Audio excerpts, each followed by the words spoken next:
챙겨다니도 않고 소멸해도 않고 성부도 아니고 영혼도 아니고 오는 것도 아니고 가는 것도 아니고 다른 것도 아니고 같은 것도 아닌 영기법을 가르치신 분, 완전한 깨달음을 얻으신 부처님들 가운데 가장 훌륭한 슬법자인 당신께 비밀을 표합니다.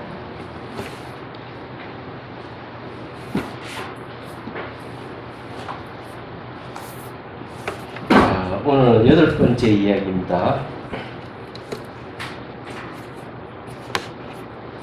아라한가를 승치한 30명의 비구. 부처님께서 제타완나에 계실 때 30명의 비구와 관련해서 개성 175번을 쓰라셨다.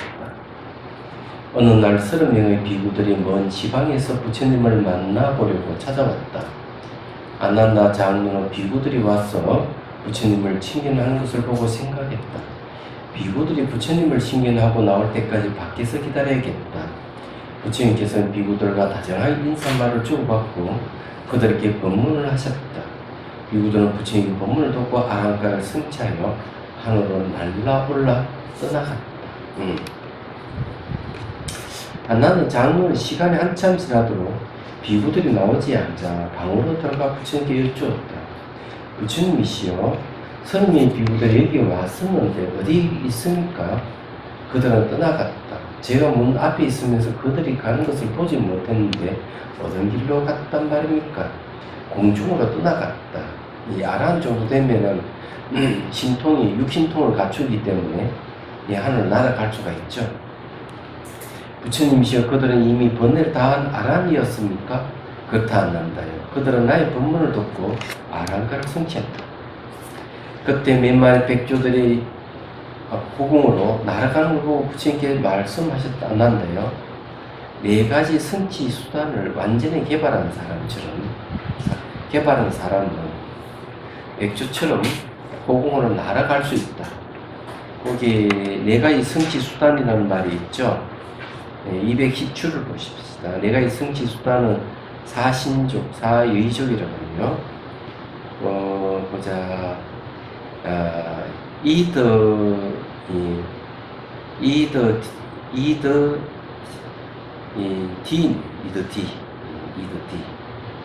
이드디는 번영 성취를 뜻하는 단어로 신통의 의미로도 쓰입니다. 바다는 다리족을 뜻하는 기초, 토대, 수단을 말합니다. 중국에서는 신족 또는 여의족으로 번역하였지만 정확하게 번역하면 성취 수단을 말합니다. 4가지 이 성취 수단은 사신족을 얘기하며 여기에 성취한 삼매란 도과의 성취를 말합니다. 4가지 성취 수단은 의욕, 정진, 마음, 사유가 있다. 비구들이요, 의욕에 의지하여 정진, 마음, 사유, 이게 의욕에 대한 보인데, 의욕에 의지하여 집중과 마음의 통일을 얻는다. 이것을 의욕의 바탕을 둔 상매라고 부릅니다. 해로운 법들은 일어나지 않게 하고 유익한 법들을 개발하고 확대시키고 충만하도록 의욕을 일으키고 노력하고 마음을 청려하고 정진한다. 이것이 의도적인 노력이다. 비구들의 이것이 의욕의 바탕을 둔 산매이며 의도적인 노력으로 이루어지는 신통의 기초이다. 신통의 일부, 모든 신통, 심해탈과 해해탈, 신족동, 열반, 37보리 분문을 성취하려면 4가지 성취 수단을 닦아야 한다. 4가지 성취 수단을 닦고 익히면 번뇌를 부수고 심해탈과 해해탈을 현세에서 스스로 잘 알고 깨달아 성취한다. 여기에 이제 의욕이란 말을 쓰는데요. 이 의욕이 이제 왜 명상 수단이 되느냐 하면은 수행하는 것 자체가 벌써 그 안에 의욕이 들어갑니다. 의욕이 들어가고 의욕은 의도와 같은 뜻이 있습니다. 그래서 이제 이 수행을 하는 데에서 의욕 또는 의도는 몸통에 해당하고 알아차린 것 같으면 그 수단에 해당하죠. 얘기하자면 그리고 여기에 이제 정진 마음 사유라는 말이 있는데, 사유하는 것도 의욕의 몸통이 되고 사유가 수단이 되겠죠. 정진하는 것도 마찬가지고요. 마음을 움직이는 것도 의욕이 있어야 마음이 움직이시는 겁니다. 그래서 이런 얘기를 하고 있지 않나 이런 생각을 해요. 그런데 여기에 이제 우리가 하나 알아야 될 것은 의욕이라 하는 것은 신통하고 관련이 있습니다. 얘기하자면은 신통하고 관련이 있고, 이 의욕의 바탕을 둔 삼매라는 말을 쓰고 있는데, 의욕에 의해서 삼매를 얻습니다. 선정을 얻는다, 이렇게 보시면 돼요. 그래서 이제 팔선정을 얻고 난 뒤에 밀진정을 그 다음에 이제 얻게 되는데, 팔선정이라는 것은 초선정, 이선정, 삼선정가, 그 다음에 이제 무색계의 네 가지, 공부변 저정, 신구변 저정, 무소의 저정, 그리고 비산, 비비창 저정이거든요. 이게 총 8가지 선정을 얻는데, 이는 8가지 선정은 세간의 선정이라고 해요. 왜 세간의 선정이라는 말을 쓰는가 하면은, 여기는 의욕이 들어가기 때문에 그렇습니다. 그럼 자연스럽게 성취한 의도가 들어가지 않는 선정을 밀전정이라는 말을 합니다. 그래서 이제 8선정을 얻고 나면은 8가지 선정은 버린다 하는 말을 쓰고 있어요. 세간의 선정이기 때문에 그렇게 이제 얘기를 합니다. 근데 이제 신통이라 하는 것도 당연히 이 8선정 중에서 이제 특히 4선정을 얻게 되면 신통을 다 이제 얻을 수 있고, 되게 쉽게 4선정에서 아랑가를 얻는 경우가 많기 때문에 이 얘기를 할 수가 있습니다. 그래서 이제 이 의욕이 바로 명상의 수단이 될 수 있다는 걸 말씀드리는 거예요. 자, 그는 사마타 수행하고 관련이 있습니다. 자, 그 다음에 본문 봅니다. 부처님께서는 그렇게 말씀하시고 계속 읊으셨다. 백조가 하늘로 날아가듯 그들은 신통으로 날아간다. 지혜로운 이는 마라의 군대를 물리치고 세상을 벗어낸다.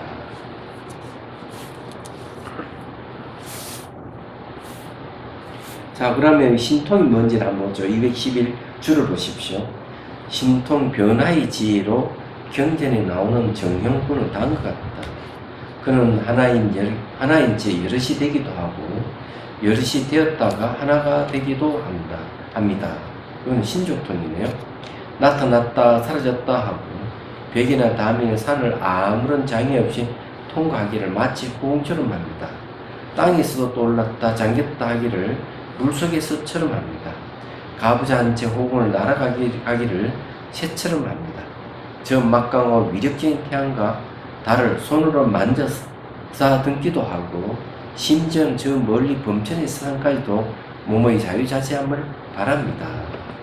자, 이거는 지금 신통에 대한 이야기인데 신족토와 관련이 있다고 합니다. 이제 이 신통 문제는 이제 선정을 얻어야만 신통을 얻을 수 있다는 걸 상기해야 됩니다. 자, 535페이지 9번째 이야기입니다. 부처님을 모함한 진짜 만나 윗가.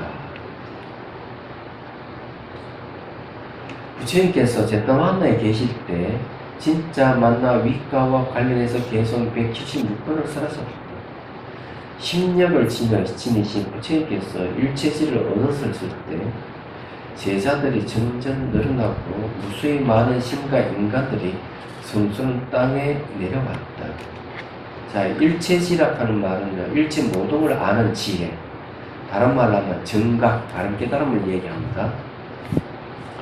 덕의 씨앗이 사방에 뿌려지자 많은 이덕과 명예가 부처님께 바쳐졌다. 반면에 마치 개똥벌레가 태양이 떠오르면 빛을 잃어버리듯이 이교도들은 이덕과 명예를 잃어버렸다. 그래서 이교도들은 거리에 모여 외쳐댔다. 사문 고땀만 많이 붓다입니까? 우리도 붓다입니다. 고담마에게만 공양 올리면 무한한 복덕을 받습니까? 우리에게 공양 올려도 무한한 복덕을 받습니다. 그러니 우리에게도 공양을 올리시오. 우리에게도 예배하시오. 이렇게 그들은 군용들에게 호소했지만 이덕도 명예도 돌아오지 않아. 그래서 그들은 비밀리에 모여 해악을 가졌다. 어떤 방법으로 사람들 앞에서 사문 고담마에게 치욕을 안겨주어 그에게 향하는 이득과 명예를 빼앗을 수 있을까? 참 부처님 당신도 이런 일이 있네요. 그죠?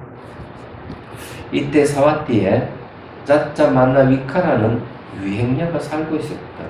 그는 뛰어나게 아름답고 사랑스러워 마치 천상의 요정 같았다. 어떤 이교도가 이런 음모를 내놓았다. 이 여인을 이용하면 사무 고담마에게 치욕을 안겨줄 수 있고 그에게 향하는 이득과 명예를 빼앗을 수 있습니다. 아마 여자를 이용하는 것은 도덕성의 헌집을 내겠다는 얘기입니다. 이거 아주 좋은 방법입니다.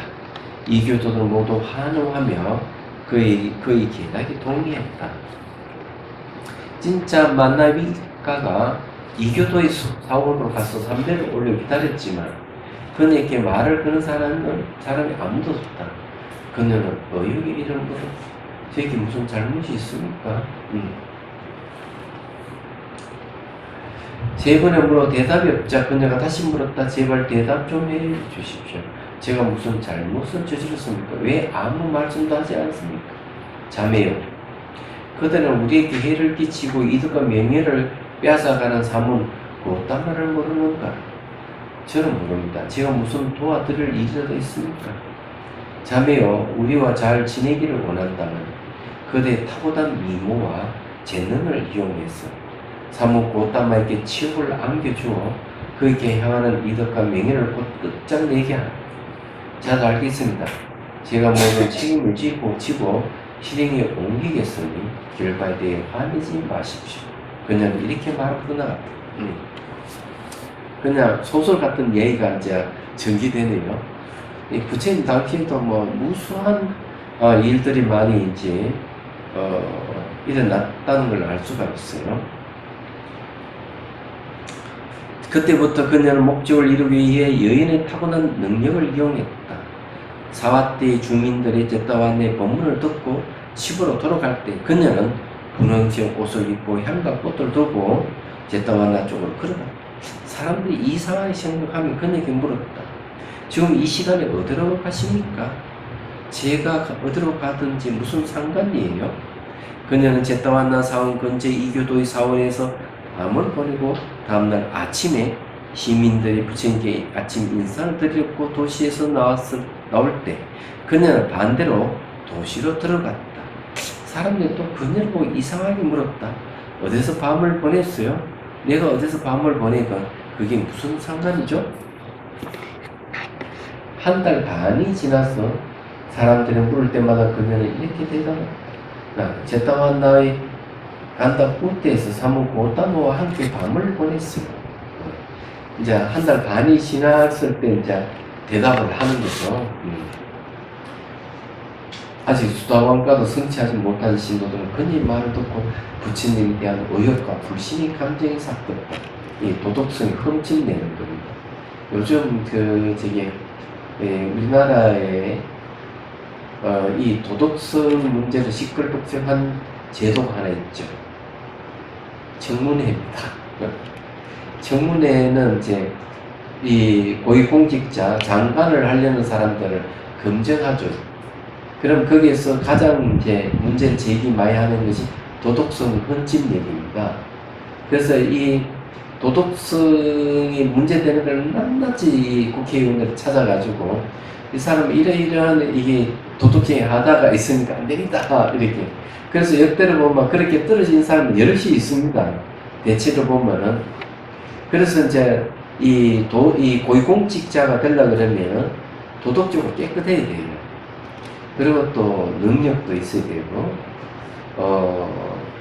그러니까 업무 능력이라든지 장관이 되면 장관이 걸맞는 능력을 갖추고 도덕성을 갖춘 사람을 찾아야 되거든요. 근데 찾기가 쉽지 않습니다.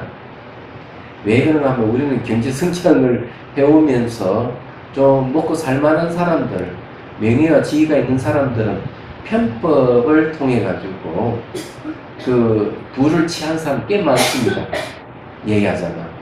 근데 그런 사람들이 이제 그 장관 임용을 하려고 하면은 이제 이 도덕적인 잣들을 들이대는 게 많죠. 가장 흔한 게 뭔지 아세요? 전입, 예, 뭡니까? 가짜 전입 있잖아요. 위장 전입. 그게 제일 많아요. 그 다음에 두 번째 많은 거는 뭐 주식이라든지, 아파트 같은 거, 편법으로 해가지고, 이 아파트를 얻는 거라든지, 이런 게 상당히 많습니다. 재밌어요. 하여튼, 그런데 이제, 옛날이나 지금이나 이 도덕적인 것은 아주 중요해요. 삶의 그 지표가 될 수 있는 것은 그 사람이 얼마만큼 도덕적으로 살았느냐가 아주 중요해요. 삶의 만족감도 도덕적이면은 삶에 대한 만족감이 높고, 도덕적이지 않으면 삶의 만족감이 떨어집니다. 그런 것도 없이 다 얘기하고 있으니까. 이놈은 이제 고위공직자가 되려고 그러면은 도덕적인 아무 하자가 없어야 된다 이러는 거죠. 장관을 하면서도 뇌물을 수수한다든지 또 성상납을 받는다든지 이런 일이 한 번씩 빵빵 터지고 있죠. 그래서 권력을 쥐고 있으면은 이 도덕성을 해치는 것은 권력에 의해서 전부 다 도덕성이 망가져요.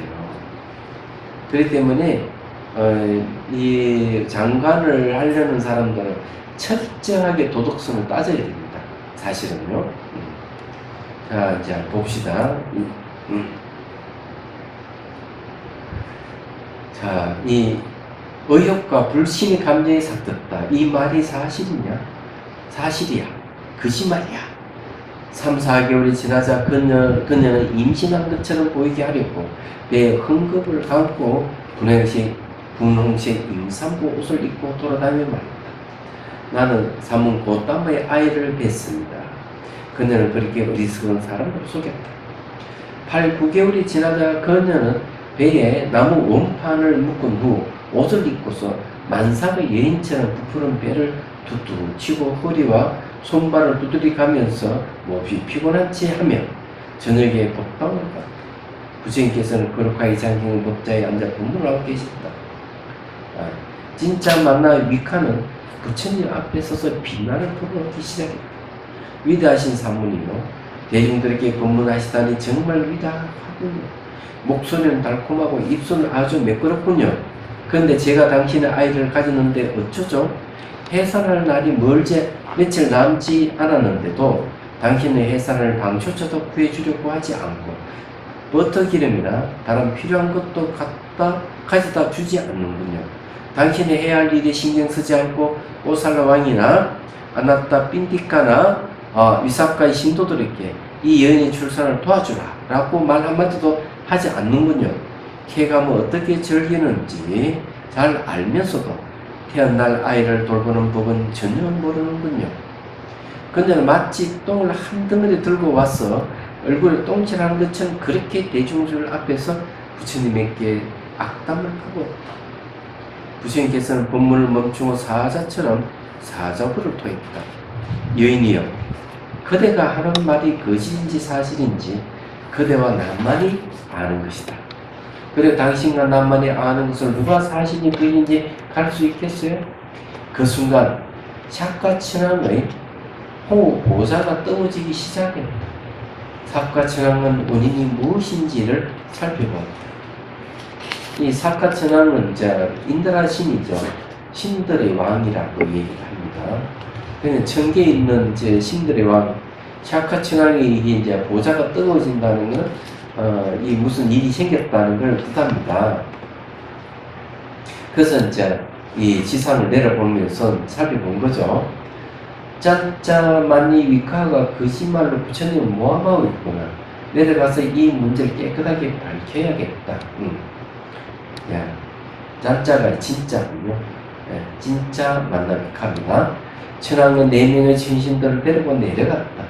천신들은 작은 생기로 변해서 그네의 옷 속으로 들어가 배에 나무 원판을 묶고 있는 끈을 이빨을 끊기 시작했다. 순간 거센 바람에 한 차례 불어와 배를 감고 있는 천을 날려버리면서 나무 원판이 발에 떨어져 발가락을 잘라버렸다. 대중들의 흥분에서 외쳐댔다. 이 사악한 마녀가 감히 부처님의 명예를 더럽히려 들다니. 대중들은 그녀의 얼굴에 침을 뱉고 흙덩이를 던지고 막대를 때리며 쫓아버렸다. 그녀가 부처님이 시야에서 사라졌을 때 그녀의 발 아래 땅이 갈라지면서 무간지옥의 불길이 치솟아 올라와 마치 붉은 담요를 감싸듯이 그녀를 휘감아 돌면서 삼켜버렸다. 그때부터 위교도들의 이덕과 명예는 더욱더 감소하고 심력을 지니시 부처님께 올리는 공양이 점점 더 늘어났다.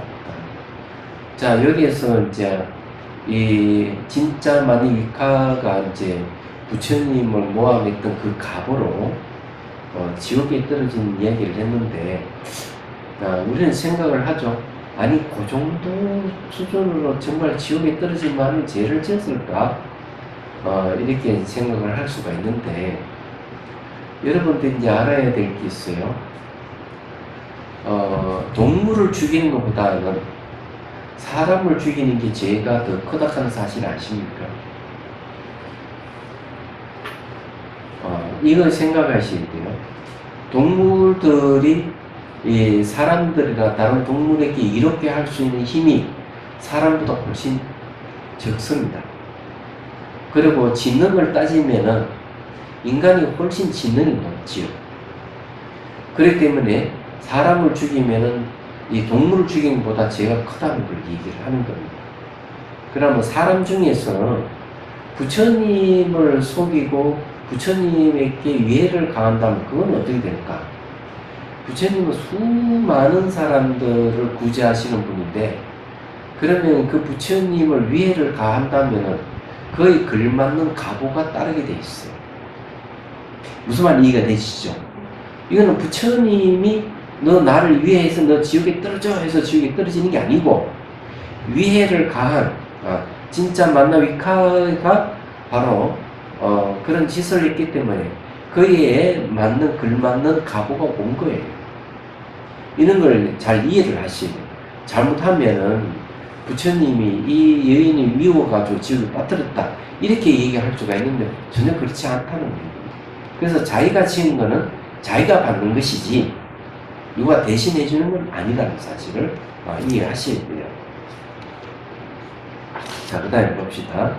다음날 비구들이 법당에 모여 이야기를 나눴다. 스님들이요, 진짜 만나 위카는 거짓말로 가장 뛰어난 공덕을 지니시고 가장 공양을 받을 만한 분이시며 가장 존귀한 부처님을 모하여 스스로 파멸의 구덩텅이에 떨어졌습니다. 부처님께서 돌아오셔서 물으셨다. 비구들이 여기 앉아서 무슨 이야기를 나누고 있었는가?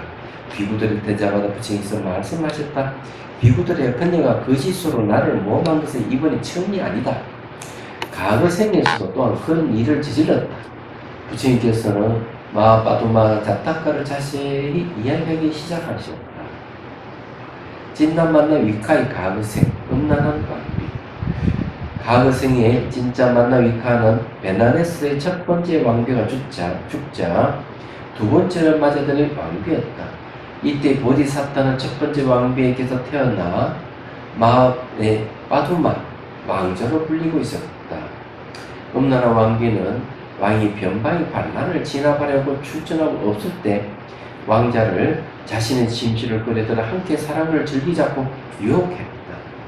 왕자는 이를 단호하게 거절했다. 왕이 돌아오자 왕비는 머리를 풀어헤치고 스스로 몸에 상처를 내고 아픈 체하고 누워 왕에게 말했다. 당신의 아들이 나를 침대로 끊어들이려다가 제가 거절하자 이 지경으로 만들었습니다.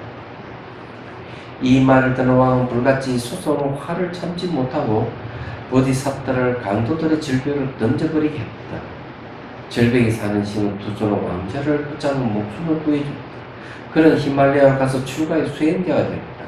그는 산매를 성취하여 산매의 희를 즐기며 살고 있었다. 그러니까 이 보디 왕자는 마하빠두마 왕자는 죽지 않았던 것이죠. 오히려 출가해가지고 산매의 이 즐거움을 즐기며 살고 있었다고 이렇게 얘기합니다. 숲속지기가 우연히 왕자를 발견하고 왕이 가서 왕자가 숲속에서 출가 수행을 하고 있다고 보고했다. 왕은 부하들과 신하를 데려가서 다정하게 인사를 나누고 어떻게 살아났는지 물었다. 왕자는 그동안 일어났던 일을 모두 얘기했다.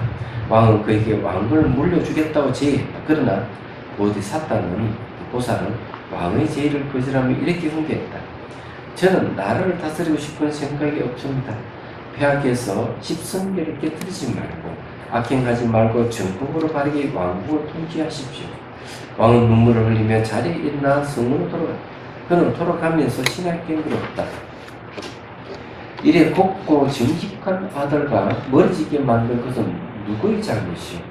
폐하, 왕비는 이 일에 책임을 져야 합니다. 왕은 왕비를 강도의 절벽을 끌고 가서 절벽 아래로 던져버렸다. 그는 성으로 돌아와 왕국을 헛다게 다스렸다. 그때의 마하바두마 왕자는 보디사타였고 왕비는 지금의 진짜 만남 위카였다. 가루 얘기 끝이네요. 모든 사실을 자세히 조사해 보지도 않고 어느 쪽이 잘못했는지 살피지 않으며 크든 작든 간에 벌을 주지 않아야 합니다. 자, 여기에서 무슨 일이 있으면 자세히 조사해 봐야 된다는 얘기고요. 그리고 이 어느 쪽이 잘못했는지를 살펴봐야 된다는 거죠. 그래서 이제 거기에 대해서 이 상과 벌을 결정하는 거죠. 만약 그것이 아니라면은 벌을 주지 않아야 한다 이렇게 합니다. 부처님께서 그녀의 과거생을 밝히시고 나서 말씀하셨다. 비구들이여, 계를 깨뜨리는 사람, 진실을 말하지 않는 사람, 거짓말을 하지 않고 믿는 사람, 저 세상에 대한 희망을 버린 사람에게는 지치 못할 악행이 없다. 그러니까 어쨌든 악행을 저지른다는 거죠. 그래 항상 이 잘못이 있으면 잘못이 있는지를 확인해 봐야 돼요. 그래야만 그 사람이 잘못 저지르지 않게 되는 계기가 되는데 그렇지 않고 확인해 보지도 않고 그 사람은 그냥 믿고 있으면 계속 잘못을 행하게 되죠. 그래서 진실을 말하지 않는 사람이나 거짓말을 하긴 하죠. 믿는 사람이나 이런 사람들은 악행을 저지를 가능성이 아주 풍부합니다. 부처님께서는 이렇게 말씀하셨기에 속을 읊으셨다. 진실을 넘어서 거짓말을 하며 다가올 다음 세상을 하찮게 여기는 자가 짓지 못할 악행은 없다. 저게 9번째 이야기하고 8번째 이야기할 때 도덕성에 관계되는 이야기입니다. 계율을 잘 지켜야 된다는 걸 잘 얘기를 해주고 있는 것이죠. 진짜 만나 위카라는 분이,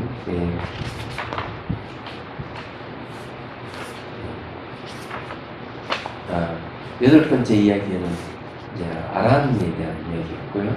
9번째 이야기가 도덕성에 관계된 이야기였습니다.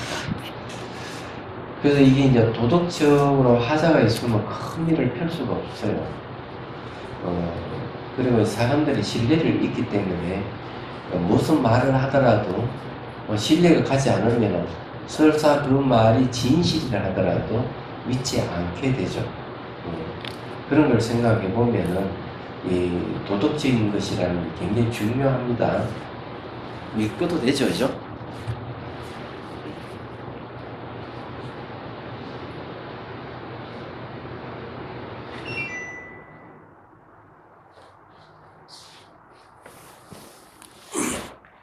자, 이제 10번째 얘기합시다. 비할 바 없는 큰 공양. 부처님께서 제타만나에 계실 때 비할 바 없는 큰 공양과 관련해서 계속 177번을 설하셨다. 어느덧 부처님께서 500명의 비구들과 함께 탁발에서 돌아와 제타만나로 들어가시자 왕은 사우르로 가서 다음날 공양에 부처님을 초청했다. 다음날 왕은 풍부한 공양을 준비하고 시민들을 불렀다. 왕궁으로 와서 내가 준비한 공양을 한번 구경하시오. 예, 이 왕이 이제 부처님께 공양 올리면서 그 비구들이 부처님과 비구들에게 공양을 올리면서 이렇게 구경하러 오라고 하는 거는 왜 그럴까? 이유는 간단해요. 예, 왕의 권위를 드러내기 위해서 이런 일을 합니다. 다음날 시민들은 부처님을 초청하고 음식을 준비하고 왕에게 전가를 보냈다. 왕께서 이리로 오셔서 우리가 준비한 공양을 한번 구경하시오. 왕은 시민들이 준비한 공양을 보고 생각했다. 예. 자, 여기서 이제 왕이 한번 이제 시민들을 불러서 공양하는 걸 보여줬고, 그 다음 때는 시민들도 부처님을 초청해서 또 공양을 한 것을 또 왕에게 지금 보여준 거죠.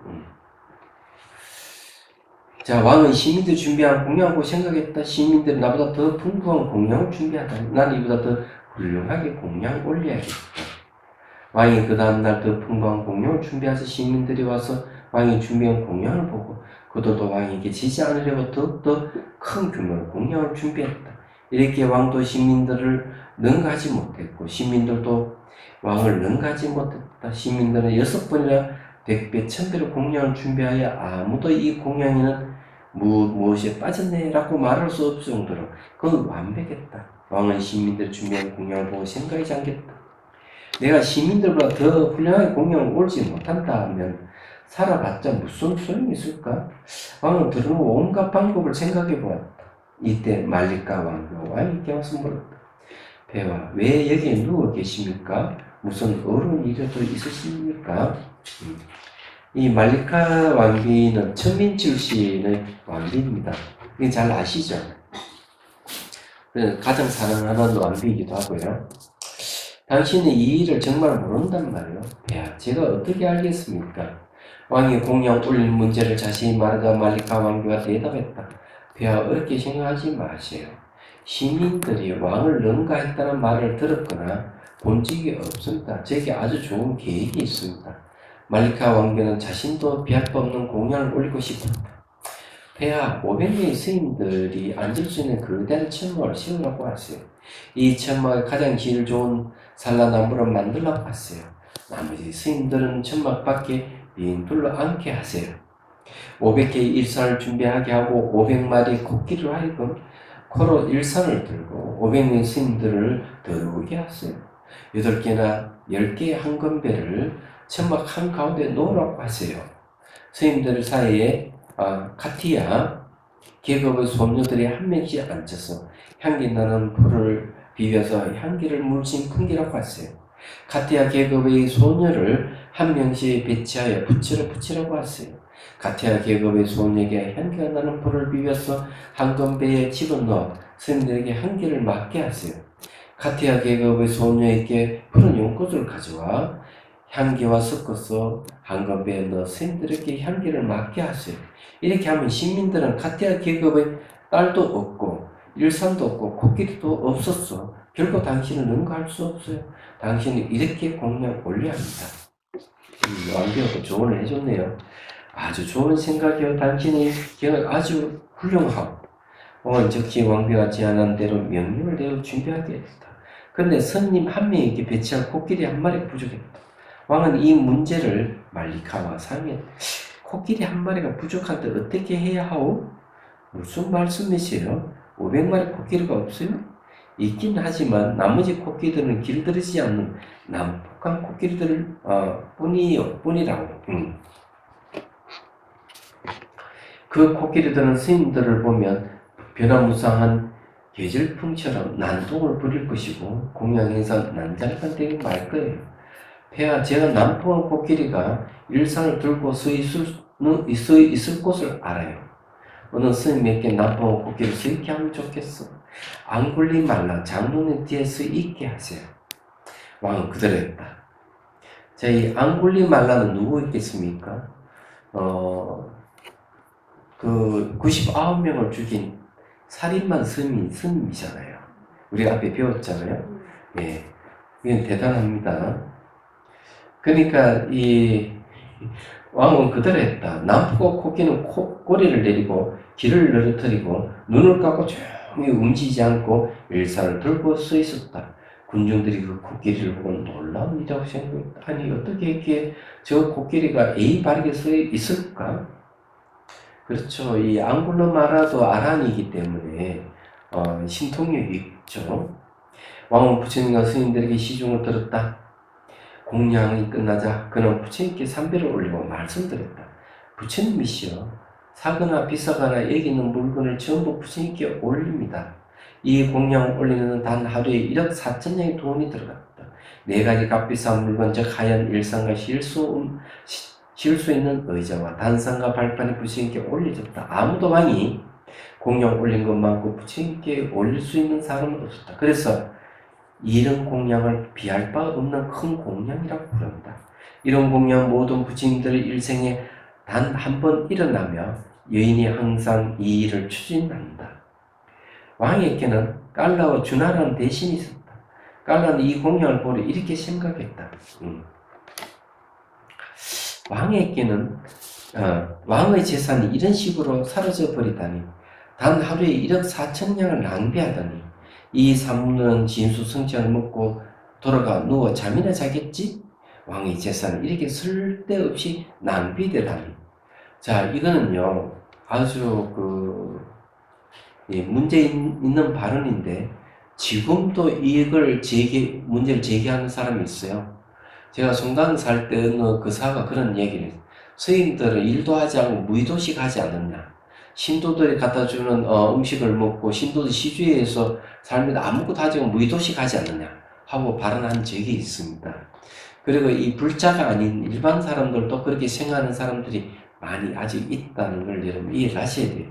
여기 부처님 당시에도 이 문제를 제기하는 사람이 있네요. 그러나 준하는 이렇게 생각했다.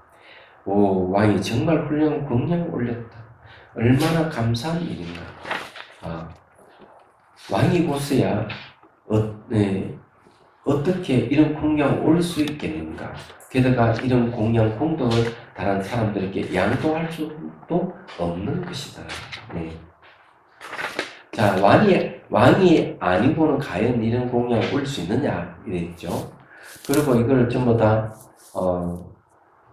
이 공양의 공덕을 다른 사람에게 다 양도할 수도 없는 것이다. 네, 이렇게 얘기했죠. 그럼 이 비할 바 없는 공양이라는 게 확실히 맞네요. 부처님께서 공양을 마치시자 왕은 부처님께서 추운 법문을 하실 거라고 생각하며 바로를 받아들였다. 왕은 마치 거대한 홍수처럼 그렇게 훌륭한 공양을 올렸는데 공중들은 신심이 충만한가 아니면 심심이었는가. 부처님께서 모인 사람들을 살펴보다 두 대신의 마음을 읽고 생각하셨다.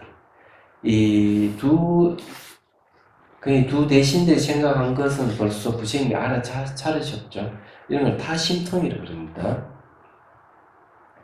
내가 왕이 올린 공양이 걸맞는 죽은 법문을 하게 되면 깔라는 점점 더 불만을 품게 되고 결국 그의 머리가 7조각으로 갈라지고 말 것이다. 그러나 준하는 수다원가를 성취할 것이다. 그래서 부처님은 깔라에 대한 연민으로 화려하게 공양 올리고 앞에 서 있는 왕을 위해 4구절로 된 하나의 개송만을 읊고 바로 자리에서 일어나 사원으로 돌아가셨다. 이 사후계만 딱 읽고, 이거는 뭘 얘기하는가 하면은 이 깔라락하는 대신을 위해서 한 거예요. 만일 축원을 해주고 이렇게 하면 이 깔라라는 대신이 부처님에 대한 불만을 품다가 그 갑으로 머리가 쪼개진다고 이렇게 했죠. 그렇지 않게 하기 위해서 이렇게 한 거예요. 이걸 자비심이라고 그러죠. 비구들은 앙굴리말라에게 물었다. 스님, 남풍 코끼리가 뒤에서 일상을 들고 서 있는 것을 보고 두려움을 느끼지 않았나요? 전혀 두렵지 않았습니다. 비구들이 부처님 가서 물었습니다. 부처님이시여, 앙굴리말라는 자신이 마치 아란인 것처럼 말하고 있습니다. 비구들의 앙굴리말라는 두려움이 없다. 나의 아들은 번뇌를 완전히 제거한 성자이기 때문에 두려움이 없는 것이다. 부처님께서 이렇게 말씀하시고 계속 읊으셨다. 이 앙굴리말라가 아란이라는 것을 증명해 주는 거죠. 황소처럼 두려움이 없고 성자이며 영웅, 계정예를 닦은 현자이며 마라의 정복자, 탐욕을 없앤 자이며 가래를 씻어버린 자, 그리고 사성제를 깨달은 자, 그를 일컬어 아란이라 한다. 이 사성제를 깨달은 자, 그를 일컬어 아란이라 한다 했는데요.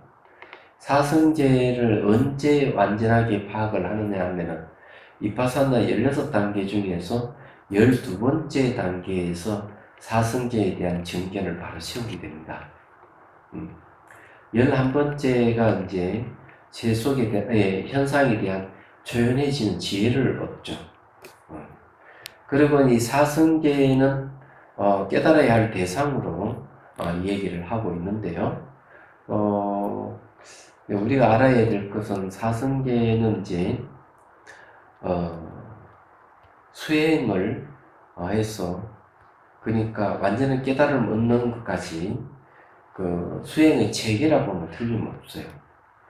그렇지만 또 한편으로는 깨달아야 할 대상으로도 얘기하고 있다. 이걸 이제 명심하셔야 돼요. 왕은 크게 낙심했다. 그 많은 스님들에게 최상의 공양을 올리고 부처님 앞에 섰는데 부처님께서 내가 올린 공양에 걸맞는 죽은 법문을 하지 않으시고 단 하나의 개송만 읊고 자리에 일어나 가셨다. 내가 부처님께 제대로 공양 올리지 않는 모양이다. 내가 부처님께 적절한 공양 올리지 않는 모양이다. 부처님께서 항상 올린 공양에 맞춰 죽은 법문을 하셨는데 오늘은 어쩐 일인가. 오히려 이제 그 개송을 앓고 말았으니까 왕은 이렇게 말씀 생각하며 사원을 가서 부처님께 산불을 올리고 여쭈었다. 부처님이시여, 제가 제대로 공양을 올리지 않았습니까? 아니면 제가 무슨 실수를 저질렀습니까? 대왕이 왜 그렇게 묻습니까? 부처님께서는 제가 올린 공양에 알맞게 출근하지 않으셨습니까? 네. 대왕이 그대가 올린 공양은 장엄하고 아주 훌륭한 것이었습니다. 그대가 올린 공양처럼 비할 바 없는 공양은 한 부처에게 단 한 번 일어나는 일입니다. 부처님이시여, 그런데 왜 제가 올린 공양에 알맞는 죽은 법문을 하지 않으셨습니까? 그것이 모인 공중들에게 나쁜 마음이 일어나지 않도록 하기 위해서입니다. 그러니 이게 이제 깔라라는 대신만이 아니고 다른 대중들도 이제 안 좋은 생각을 할까 싶었어. 그러면 각오를, 안 좋은 각오를 받을 테니까, 부처님이 자비로운 분이라는 걸 알 수 있습니다. 부처님이시여 공중에게 어떤 잘못이 있었습니까? 부처님께서는 두 대신에게 일어난 마음을 얘기하고 깔라에 대한 연민 때문에 법문을 간단히 하였다고 대답하셨다. 왕은 궁으로 되돌아가서 깔라에게 물었다. 깔라요, 그대가 이런 생각을 품었다는데 사실이요? 배야 사실입니다. 내가 그대의 재산으로 공양을 올린 것도 아니고 순전히 아들과 왕비의 도움으로 내 재산만을 공양을 올렸어. 근데 무엇이 잘못되었어? 내가 공양 올린 것이지 그대가 올린 것이 아니지 않소. 당장 나의 왕궁에서 떠나십시오. 떠나시오. 왕은 깔라라 왕궁에서 추방하고 준하를 불러 물어 말했다. 준하여, 그대가 이런 생각을 했다는데 사실이요? 배야 사실입니다. 아주 훌륭하오. 신하들을 데리고 일주일 동안 공양 올리도록 하시오. 왕은 일주일 동안 그에게 왕권을 넘겨주었다. 그러니까 이 왕이 일주일 동안 왕도로 다니게 해주는 거죠. 야, 이것도 참 재밌네요.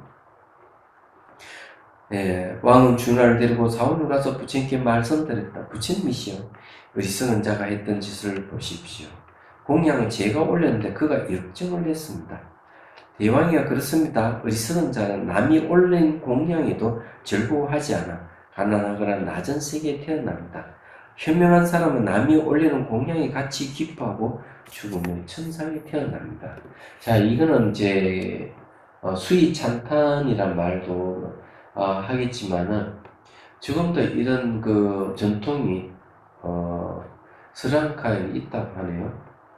그래서 스리랑카 사람들이 이제 사원의 스님들이 공양 올리면은 가난해서 공양 올리지 못한 사람들은 어떻게 하는가? 공양 올리는 사람들의 그 물건에 손을 얹고 동참한다는 의사를 밝힌다고 그렇게 하네요. 그리고 이제 이 공양 올리는 사람들에 대해서 수위 찬탄하는 걸로 그래서 역시 이 공덕이 있으니까 그렇게 하겠죠. 그런 전통이 있습니다. 그런데 이제 이 공양 올리는 것에 대해서 사람들이 이렇게 이제 비난을 하거나 이러는 사람은 뭐 부처님 당신은 죽으면 이건 똑같습니다. 부처님께서 이렇게 말씀하시고 개성을 엎으셨다. 구두쇠는 천상에 갈 수 없고 어리석은 자는 보시를 칭찬할 줄 모르네. 지혜로운 이는 보시를 즐거워하기에 다음 세상이 더 행복하리라. 이 개성 그때 준하는 수학과를 성취했다. 거기 모인 대중들도 이 법문을 듣고 많은 이익을 얻었다. 준하는 수학과를 얻고 나서 일주일 동안 공양을 올렸다. 자, 여기에 이제 또 한 가지 우리가 얘기할 거는 보시에 대한 이야기인데, 보시는 왜 하느냐 그러면 탐욕을 없애기 위해서 보시를 한다 이렇게 하시면 되고요. 그리고 이제 대개 그 보시 공양을 올리고 이렇게 하는 거는 천상이 태어나기 위해서 보통 이렇게 많이 합니다. 그래서 이제 제가자들이 가장 기본적으로 하는 것이 이제 도덕성을 가지고 공양 올리는 일이에요. 이제 그렇게 하는 게 이제 천상에 태어나는 길이다고 얘기를 하죠. 그래서 이제 한 발 더 나아가면은 그 다음에 이제 명상을 통해서 열반을 얻으려고 하죠. 예. 거기서 이제 대성으로 가면은 열반에 머물지 않고 중심을 구제하려는 마음을 내죠. 그래서 이런 단계가 있는 겁니다. 자, 이제 오늘 내용은 이제 이 세 가지인데 비할 바 없는 공양에 대한 이야기를 했습니다. 예. 그런데 이제 유마경이도 보면은 이제 공양에 대한 이야기가 있는데 그것도 이제 조금 다른 이야기지만은 그 고독 장자네 집에서 큰 재가 열렸을 때 유마거사가 그 집에 찾아가죠. 그 고독 장자 아들에게 그런 이야기예요. 돌아가신 분에게 공양 올리는 것 중에 최상의 공양은 법공양이다. 법을 설해주는 것이 최상의 공양이다. 이런 얘기를 하죠. 여기서는 이제 그런 이야기하고 조금 다릅니다. 말씀은. 그 다음에 이제 그 9번째 이야기는 이제 이거는 역시 도덕성에 관계되는 이야기를 했어요. 도덕성 이야기에 대한 이야기였고요. 이거는 유명한 이야기입니다. 찐따 만나위카 문제는 많이 이제 얘기하는 부분이기도 해요. 부처님의 모함에서 어떻게든지 공양을 받아보려고 했지만 그러지 않는 이야기고, 그 다음에 이제 8번째 이야기는 선정을 알아내게 되면은 결국 하늘을 날을 수 있는 신통을 가진다는 대한 이야기인데, 대개 이 신통은 삼매에서 오는 것이라는 걸 여러분 이해를 하십시오. 그런 이야기입니다. 질문 있으면 하십시오.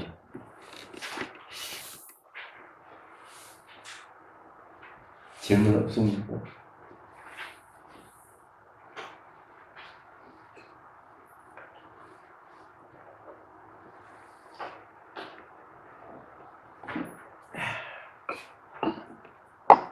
비가 좀 왔으면 좋겠는데, 그죠? 자, 해양기 하겠습니다. 중생들을 구하려는 마음으로 깨달음의 정수를 이룰 때까지 부처님과 법과 선거에 항상 기이합니다. 지혜와 자비를 갖추고 위종을 위해 노력함으로써 부처님 앞에 몸을 였습니다. 원만한 부르심을 일깨우겠습니다. 공개가 있는 한 중생이 있는 한 저도 함께 따라 머물며 중생의 고통 없이는 자로 남겠습니다.